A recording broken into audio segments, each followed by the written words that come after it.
ওই বালতিগুলোকে হাতে নেন। জলের তৃষ্ণা মানব না।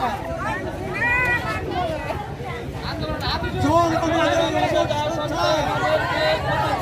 আমাদের জল নেই, প্রশাসনিক জবাব চাই, জবাব বলেন একবার বলেন। আমরা জলের অফিসে যাওয়া সত্ত্বেও অফিসাররা আমাদের আশার প্রতিশ্রুতি দেওয়া সত্ত্বেও জল নেই, জল চাই, জল চাই।